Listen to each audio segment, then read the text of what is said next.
ہندو لڑکا کا ہندو لڑکی ان دونوں کی شادی ہو سکتی ہے یا نہیں، اور اگر ہو سکتی ہے تو پھر اس میں شرکت کرنے کی گنجائش موجود ہے، نہیں ہوتی اور کوئی کرتا ہے تو اس میں شرکت کی جانی چاہیے، اس کی اجازت ہے یا نہیں؟ دونوں سوال یکجا ہو گئے۔ جی صاحب بھائی، یہاں پر ہم یہ بات اس طرح پیش کریں گے۔ پہلی بات یہ ہے کہ کسی بھی مسلمان کو اس بات کی ضرورت ہی نہیں کہ وہ کسی غیر مسلم لڑکی کے ساتھ نکاح کرے۔ جب اللہ تعالیٰ نے مسلمانوں کے لیے حکم دیا وَلَا تَنْكِحُوا الْمُشْرِكَاتِ حَتَّى يُؤْمِنْ، کہ مسلمان مردوں سے کہا گیا کہ تم لوگ مشرک خواتین سے، مشرک لڑکیوں سے نکاح نہ کرو یہاں تک کہ وہ مومن نہ بن جائے، تو اس دلیل کی روشنی میں ہم یہی کہیں گے۔ اور اسی طرح جو ہے لا ہن حل لہم ولا ہم یحلون لہن،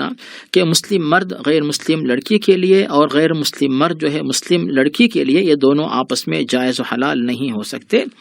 اس بات کی بنیاد پہ جو ہے ان دونوں کے آپس میں نکاح جو ہے وہ جائز نہیں ہو سکتا، تو نکاح ان دونوں کے آپس میں حرام ہے۔ جو بندہ، جو مسلمان اپنے آپ کو کہتا ہے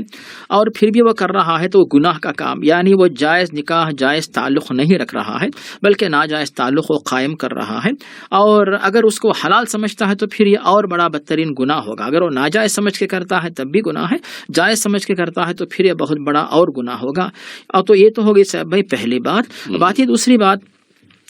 کہ لڑکا اور لڑکی دونوں بھی جو ہے غیر مسلم ہے، مثال کے طور پہ، تو آپ کے ملنے جلنے والوں میں وہ لوگ ہیں تو آپ ان کے پاس جاتے ہیں اور ان کو مبارکباد دیتے ہیں، لیکن وہ لوگ جو پوجا پرستش نہیں کرتے، اس میں شرکت آپ نہیں کرتے۔ اس حد تک اگر آپ جا رہے ہیں کسی دوستی کی وجہ سے، یا پھر کوئی بندہ مسلمان ہے لیکن اس کے خاندان کے رشتہ دار غیر مسلم ہیں، اس موقع پر اگر وہ اس حد تک شرکت کرتا ہے جس میں پرستش نہ ہو، تو اس میں علماء نے اجازت دی ہے، لیکن پرستش میں شرکت نہ کریں۔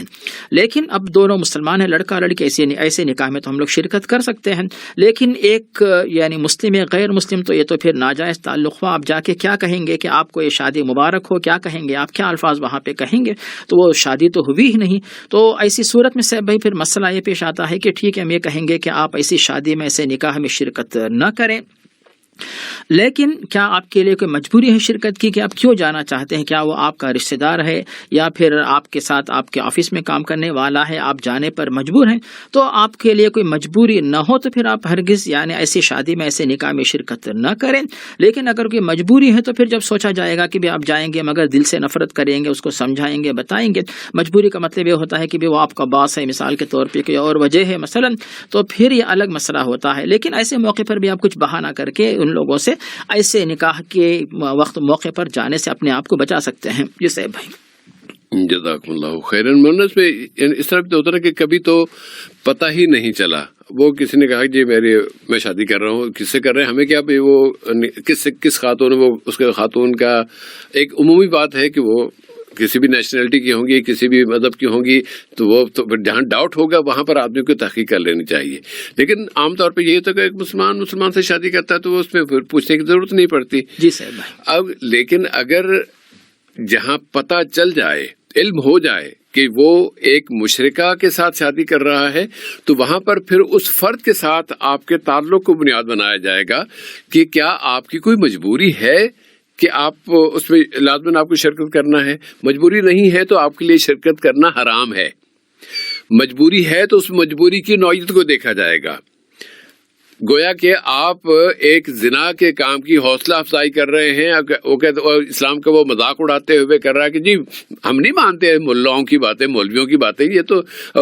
جی ہم تو ایسے بہت نیک آدمی ہے، بہت نیک خاتون ہے، بہت اچھی ہے، وہ لوگوں کی مدد بھی کرتی ہے، یہ بھی کرتی ہے، اس کی اس طرح کی خوبیاں کچھ بتا دی اور میں تو اسے شادی کروں گا۔ اور یہ جو کہتے ہیں کہ جی وہ مسلمان ہونا ضروری ہے، اس کو مسلمان کرنا ضروری، میں نہیں مانتا۔ تو ایسے لوگوں کے اگر آپ ان پر اثر انداز ہو سکتے ہیں، ان کو قائل کر سکتے ہیں کہ وہ اس جرم سے بچ جائیں، تو پھر آپ کو شرکت کرنی چاہیے، اسے منع کرنا چاہیے تاکہ وہ یہ کام نہ کرے۔ لیکن اگر آپ کمزور ہیں اور وہ طاقتور ہے، یا یہ کہ آپ ان پر کوئی اثر انداز نہیں ہو سکتے، تو پھر آپ کو اس سے دور رہنا چاہیے، پھر وہاں سے بچنے کی کوشش کرنی چاہیے تاکہ اس گناہ کے کام میں آپ شریک نہ ہوں۔ اور جو لوگ اب بھی اس وقت بھی کئی لوگوں نے، مسلمانوں نے مشرکہ خواتین سے شادیاں کر رکھی ہیں، ان کے لیے ہم دعا کر سکتے ہیں کہ اللہ تعالیٰ ان کو یہ توفیق دے کہ وہ اپنی بیویوں کو، مشرکہ بیویوں کو اسلام قبول کرنے پر قائل کر لیں، ان کو آمادہ کر لیں، اور اگر نہیں ہے تو پھر ان کا انجام اللہ کے حوالے۔ اللہ تعالیٰ ان کو، ہم ان کے لیے پھر دعا تو نہیں کریں گے، لیکن یہ ہے کہ وہ کام اپنے لیے سزا کا سارا سامان جمع کر رہے ہیں، اللہ تعالیٰ ہم سب کو سزا سے بچائے، آمین۔